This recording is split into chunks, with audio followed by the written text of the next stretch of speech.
My name is Marcus Webb. I'm 38 years old, and I found out that my wife of 7 years had been stealing from me on a Tuesday afternoon in February, when I came home 4 hours early and found her mother standing in my kitchen, packing my grandmother's china into a cardboard box. Not Deanne's china, mine. The box was labeled donation in black marker, in my mother-in-law's handwriting. What I did in the next 6 days cost my wife's family $312,000, and a story they still can't tell straight. And the part that broke them wasn't the money.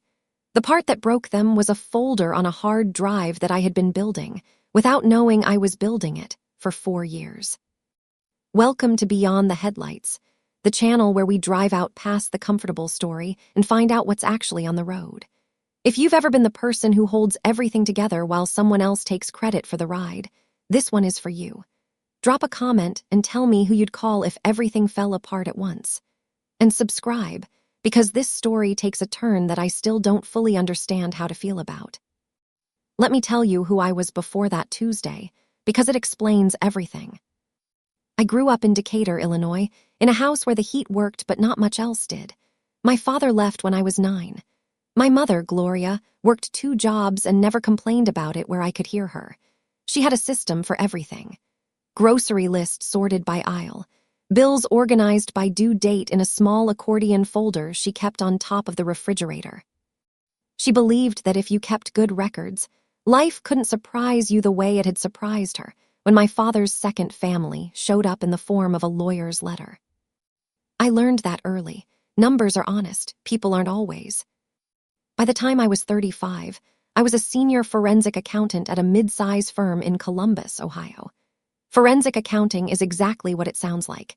You look at financial records the way a detective looks at a crime scene. You follow money the way a doctor follows a symptom. Most of my work was litigation support, divorces, fraud cases, estate disputes. I spent my days finding the things someone had tried very hard to hide. I was good at it. I was so good at it that I never once turned that skill on my own household, which tells you something about the stories we tell ourselves when we don't want to know the answer. Diane and I met at a colleague's wedding in 2016. She was 29, warm, funny, the kind of person who made strangers feel like old friends inside of 10 minutes. She worked in marketing for a mid-size healthcare company, and she was bright and ambitious, and I was completely unprepared for someone who laughed at my jokes. We married in 2017. We bought a house in Westerville, a 4-bedroom colonial with a finished basement and a backyard maple that turned the color of rust every October. For the first 2 years, things were good. Not perfect, no marriages, but good in the ways that count. We had the same arguments most couples have about dishes and scheduling and whose turn it was to call the plumber. We had nice Sundays. Then Diane's mother, Patricia, arrived. Not physically, not at first. Patricia Holt lived in Knoxville, Tennessee, a 5-hour drive south. She was 63, twice divorced, and had spent the better part of her adult life in a state of low-grade financial crisis that she managed by making her problems sound like everyone's problems. She was the kind of woman who described her own emergencies in the passive voice. The car payment got missed. The electric bill ran over. The roof situation has developed. As if these things happened to her from the outside, whether moving through, no one at the wheel. The first time Patricia called Diane asking for help, it was $1,200 for a car repair. Diane told me about it, we agreed, and I transferred the money without thinking twice. The car needed fixing. That was the last time Diane told me. I didn't know that for a long time. I want to be precise about that. I'm not someone who misses things. Professionally, I catch the things people bury under 40,000 rows of transaction data. But in my own house, with my own wife, I had made the choice not to look. Not because I was naive, because looking felt like an accusation, and I had decided early in my marriage that I would be the kind of husband who extended trust rather than demanded proof. That decision cost me $312,000 over 4 years, and I am the only person responsible for not looking sooner. I want to say that plainly, because what comes next could sound like I'm the victim of a scheme I had no part in sustaining. I wasn't innocent. I was willfully blind, which is its own kind of choice.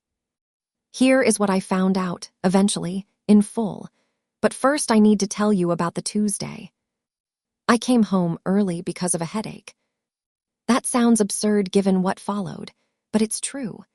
I'd been in a deposition all morning for a commercial fraud case, and the fluorescent lights in the conference room had worked on me the way they sometimes do. A slow tightening behind my right eye that I knew from experience would become something worse if I didn't lie down in a dark room by 2 o'clock. My assistant rescheduled my afternoon calls. I drove home. I pulled into the driveway at 1:47 p.m. Patricia's car, a blue Honda Civic with a Tennessee plate, was parked at the curb. I didn't think much of it. Patricia visited occasionally, usually unannounced, usually when something had gone wrong in Knoxville that required Diane's physical presence and emotional labor. I grabbed my briefcase, went in through the front door, and followed the sound of voices to the kitchen. Patricia was at the kitchen table. Diane was standing near the island, and a third woman I recognized as Patricia's younger sister, Verna, was wrapping my grandmother's Lenox china in newspaper and placing the pieces carefully into a box that said St. Vincent de Paul on the side. The china had belonged to my grandmother, Eleanor Webb. She'd carried it from a house in Cincinnati to a house in Decatur over 50 years of marriage.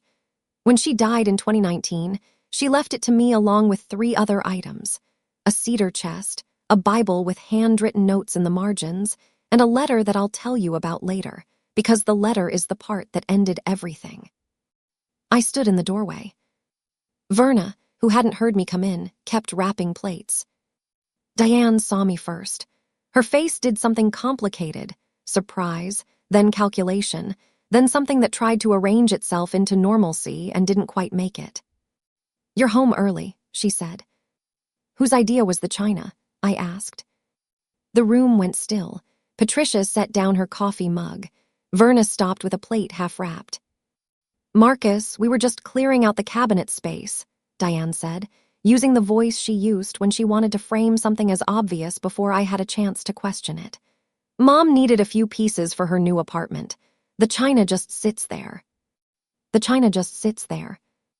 My grandmother's china, which she had received as a wedding gift in 1952 and carried for 67 years. I looked at the box. I counted 4 dinner plates, 2 salad plates, and a gravy boat already wrapped. "Put it back," I said. Not loudly. I want to be clear about that, because in the version Patricia has been telling since, I apparently had some kind of episode in the kitchen. I didn't raise my voice once that afternoon. I have never raised my voice in that house.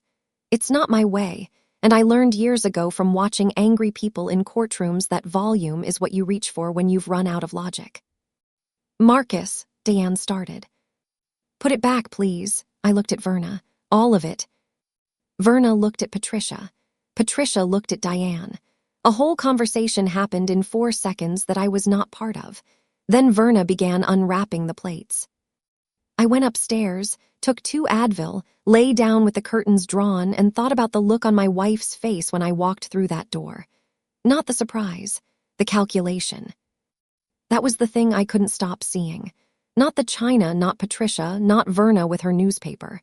The calculation in my wife's eyes, the instant assessment of how to explain it. People don't calculate like that when they're caught doing something innocent. They laugh. They say you'll think this is strange, but they don't calculate. My headache was gone by 4 o'clock.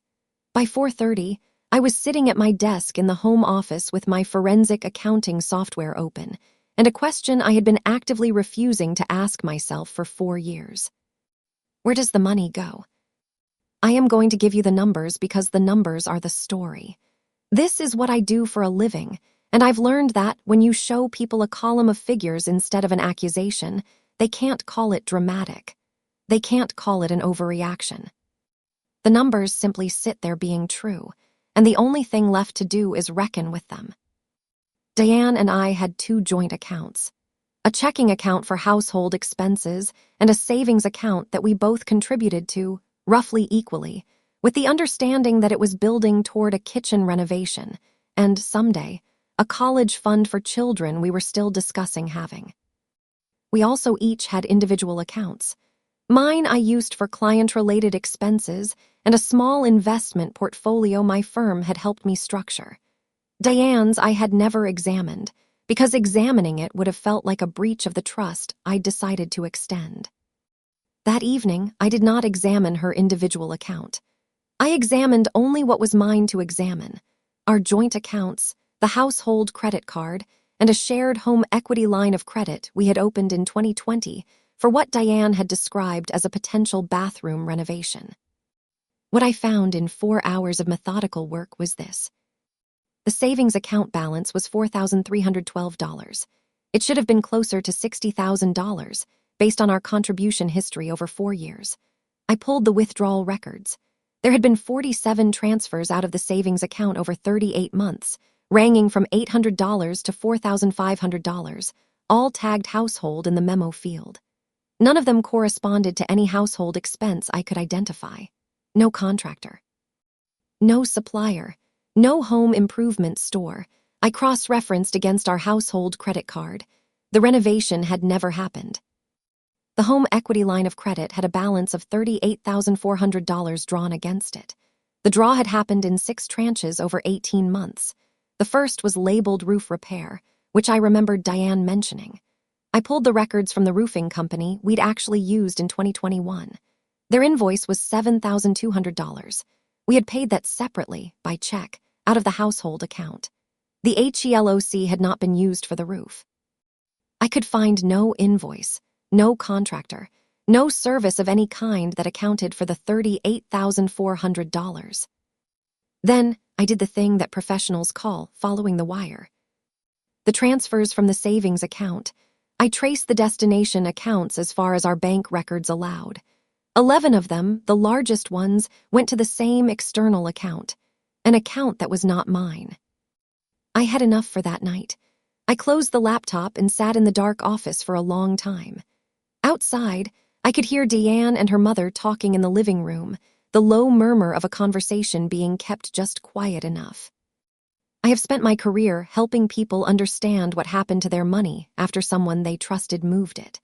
I have sat across from people in conference rooms while they first saw the spreadsheet that explained why their retirement account was empty, and I have watched their faces at the moment the story they'd been telling themselves falls apart. I know what that moment costs a person. I was now on the other side of the table. I did not confront Diane that night. This is the part people find hardest to understand. But here is what I know from 14 years of forensic accounting. You never confront with incomplete information. You confirm. You document. You build a complete picture before you put it on the table, because the person who moved the money has already built their story. They've been building it for years. Your only advantage is that they don't know what you know and they don't know when you figured it out. I slept in the guest room, which I had done occasionally after late work nights, so Diane wouldn't find it strange. In the morning, I got up, made coffee, kissed my wife on the cheek, and went to work. Then I called my attorney. Her name is Carol Drummond, and she had been my personal attorney for 6 years. I used her for estate matters, the house purchase, the HELOC. She is the kind of lawyer who listens to the whole sentence before she responds, which I have always valued. I told her what I'd found.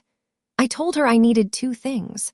First, a full marital asset review under Ohio law, and second, a referral to the best forensic financial specialist she knew for a second pair of eyes review, someone who had no prior relationship with me, so that their findings would be credible in court if it came to that. Carol was quiet for a moment after I finished. "Marcus," she said, "how long have you been sitting on this?" "About 16 hours. Another pause. "How complete is your documentation right now, on a scale of 1 to 10? "Maybe a 4. I know the shape of it. I don't have the full number yet." "Get me to an 8 before we move," she said. "Can you do that without her knowing?" "That's what I do," I said. I spent the next 3 days building the spreadsheet. I pulled records from every account I had access to. I requested statements through our bank's records department, a process I was able to initiate under the joint account authorization, going back 5 years. I hired the forensic specialist Carol recommended, a woman named Dr. Sandra Reese out of Cincinnati, who had 22 years of experience and a manner like a high school math teacher. Clear, patient, and completely unmoved by the size of the numbers. Dr. Reese confirmed what I'd found and extended it. The transfers from our savings account totaled $54,800 over 4 years, in 47 transactions, all routed to an account held in the name of Patricia Ann Holt, my mother-in-law. The HELOC balance of $38,400 had been drawn in 6 tranches and dispersed in 2 directions. $22,100 to Patricia's account and $16,300 to a separate account held by a business entity called Holtzinger Creative LLC, which Dr. Reese identified as a sole proprietorship registered in Tennessee, with Diane listed as the managing member. Diane had a business I didn't know about. I want you to hold that for a second, because I needed to hold it for a long time before I could move. Not just that she had taken money, that she had built something with part of it, something that had her name on it in a Tennessee filing office and had apparently been operating quietly for 2 years. Holtzinger Creative LLC had a website, I found it, offering freelance marketing and brand consulting services. The client list wasn't public. The revenue history wasn't in anything I had access to. But the existence of the entity, funded in part by our home equity line, was documented clearly in the public record and in the bank traces. My wife had borrowed against our house to start a business she had never mentioned. I sat with the completed spreadsheet on a Thursday evening, the total figure assembled cell by cell the way I had assembled 1,000 others in my career. The number at the bottom of the column was $93,200. That was what had left our joint financial life without my knowledge. $54,800 from savings. $38,400 from the HELOC. That was the number I had. It was not the final number. I need to back up to the letter, because without the letter, the rest of this doesn't make sense. My grandmother Alina left me 4 things when she died. I told you 3 of them: the china, the cedar chest, the Bible. The 4th was a letter, sealed in an envelope with my name written on it in her handwriting, tucked inside the cedar chest beneath a folded quilt. I had read the letter the week after her funeral, alone in the guest room of my mother's house in Decatur. I read it twice.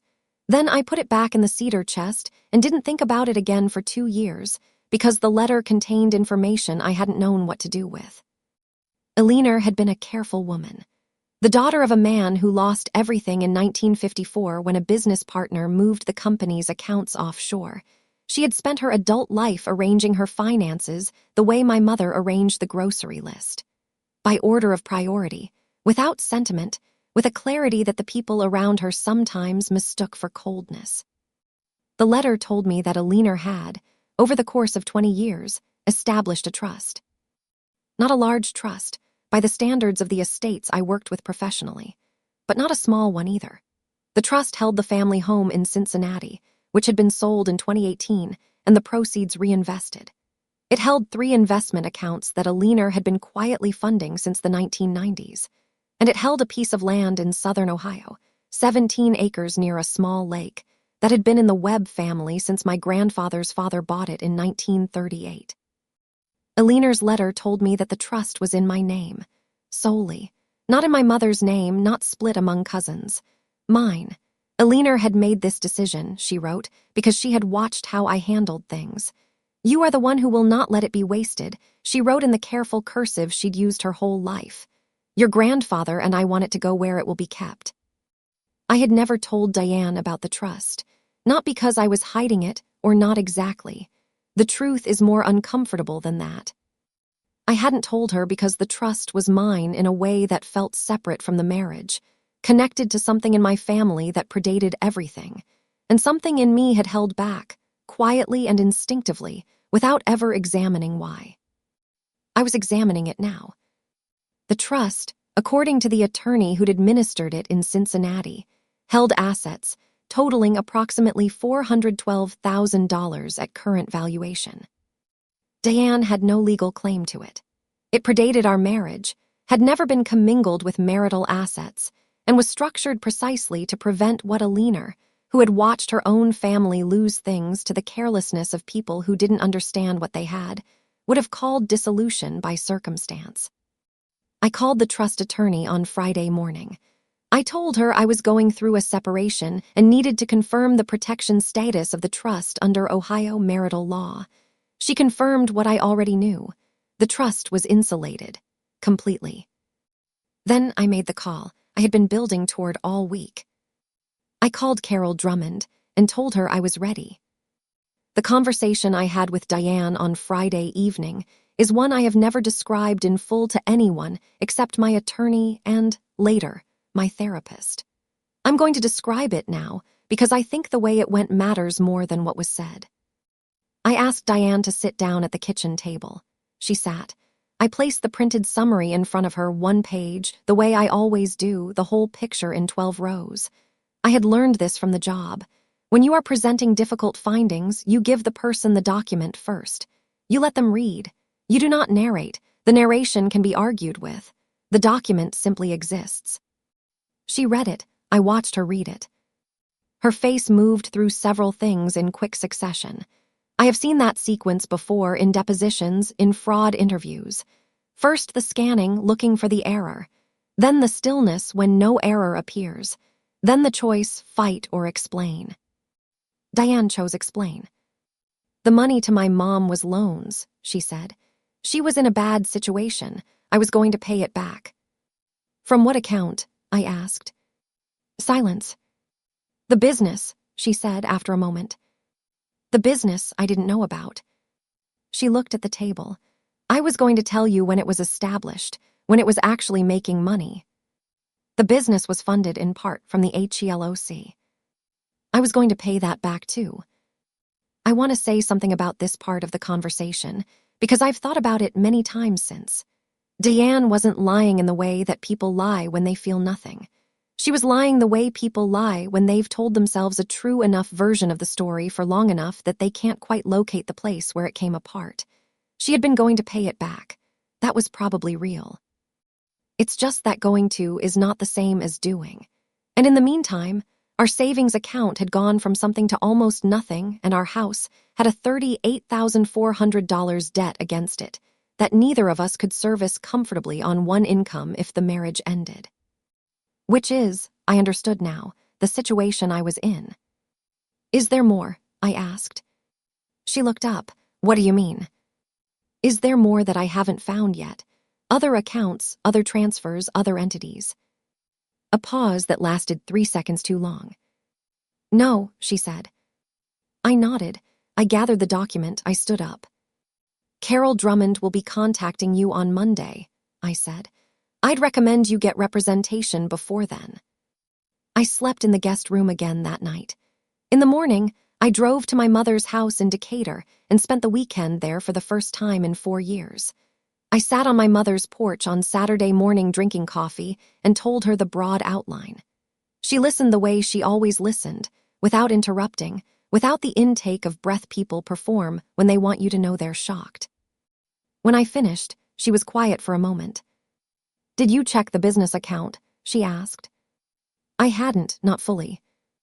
Your grandmother always said, my mother continued, refilling her coffee, that the thing people hide most carefully is never the first thing you find. She was right. Dr. Reese found the rest of it on a Monday. Holtzinger Creative LLC had been in operation for 26 months. In that time, it had invoiced 12 clients and received payments totaling $74,300. Of that, $19,400 had been deposited into an account I had never had access to. The remaining $54,900 had been dispersed in various directions, including $31,200 that Dr. Reese traced, through one intermediate account, back to Patricia Holt. The final number, the full accounting of what had moved through channels I hadn't been watching, was $219,000 when you included the business revenue that had circulated through the structure without touching our joint life. I want to be precise about something. I'm not presenting this as money Diane took from me in the way someone takes your wallet. The legal picture was more complex. Some of the transfers involved marital funds. Some involved a business started with marital funds. Some involved the circulation of separate income through accounts that made it difficult to trace. Dr. Reese was careful to characterize each category. My attorney was careful to build the picture in terms of what Ohio law would consider dissipation of marital assets. The number that Carol could work with directly, that could be argued in a divorce proceeding as economic misconduct, was $93,200. The rest was subject to longer fights and murkier outcomes. Carol's recommendation was to present the $93,200 as the documented basis for our filing, and to use the broader picture as leverage in settlement negotiations.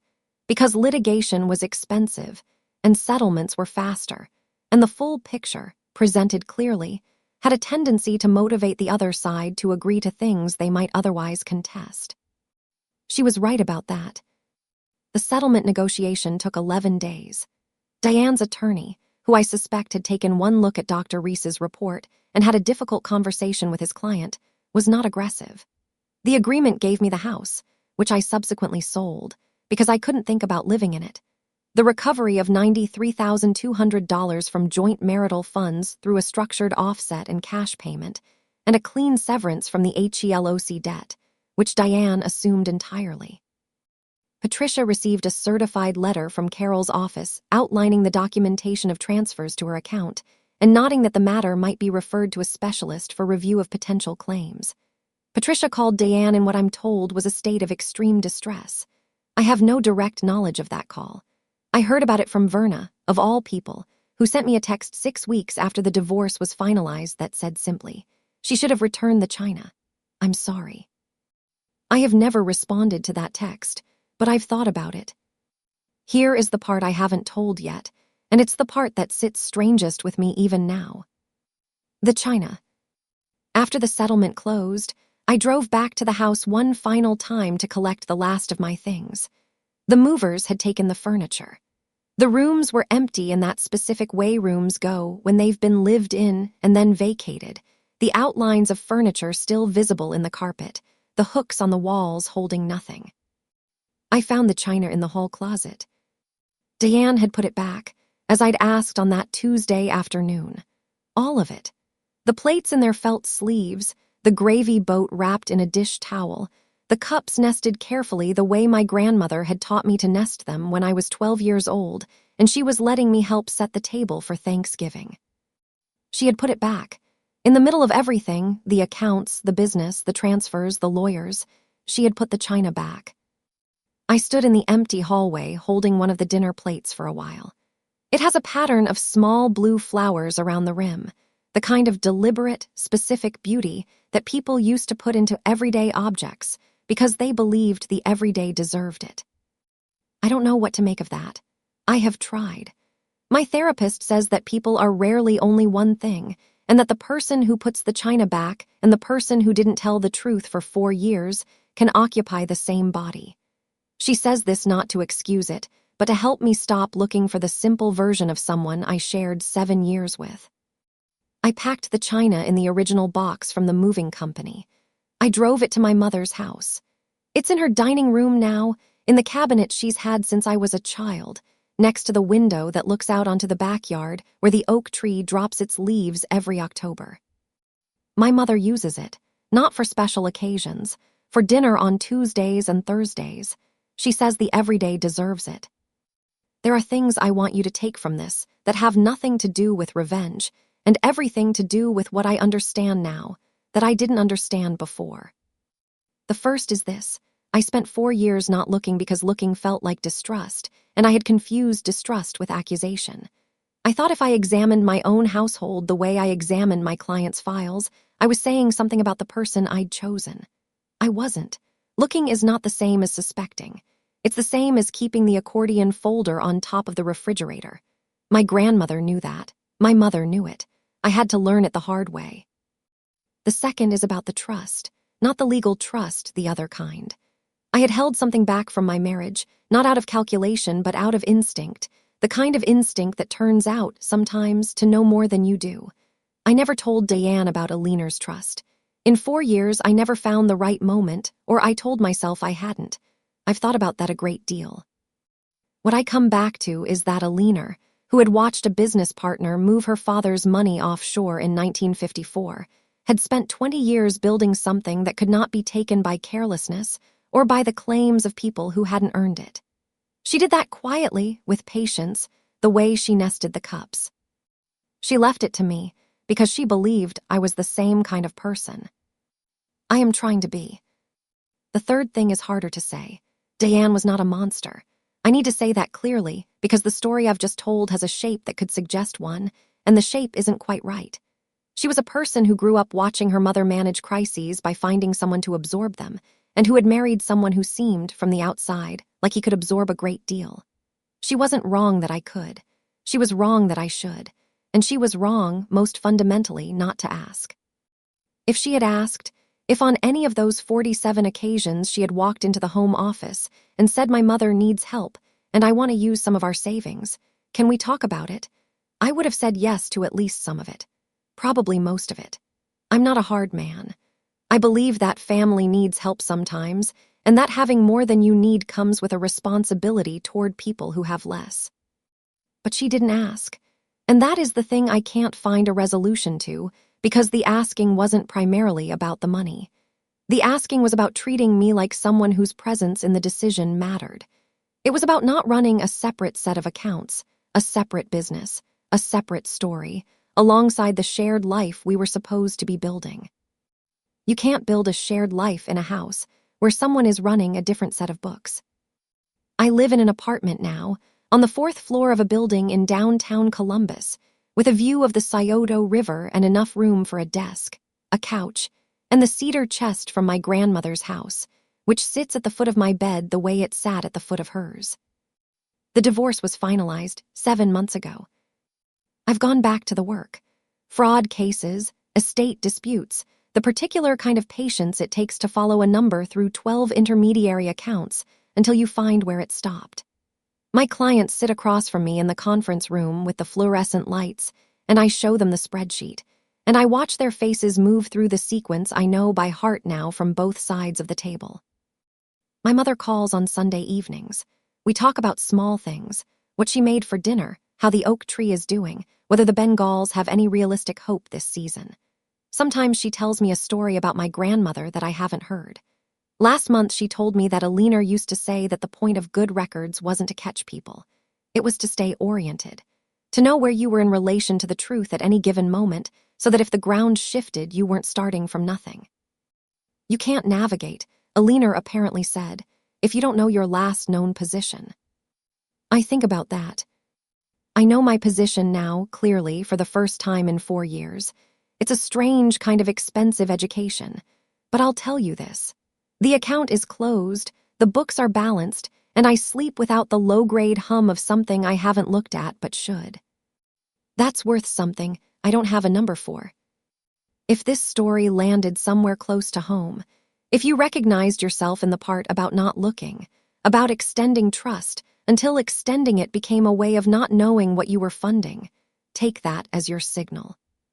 Not to be suspicious, not to run your household like a forensic audit, but to know where you are, to keep the accordion folder on top of the refrigerator, the way my mother taught me by example for 18 years before I understood what she was doing. Pull one statement tonight, just one. Read it like it belongs to a client who trusts you to tell them the truth. If it adds up, you'll sleep better knowing. If it doesn't, you'll know where you are, and that is the only place you can start from. That's my story. The china, the folder on the hard drive, and the 4 taps on a banking app that closed a set of books I should have been reading all along. Drop a comment and tell me the last time you checked your own numbers. Subscribe if you want to hear the next one. And share this with the person in your life who has always been better at watching out for everyone else than watching out for themselves. I'll see you beyond the headlights.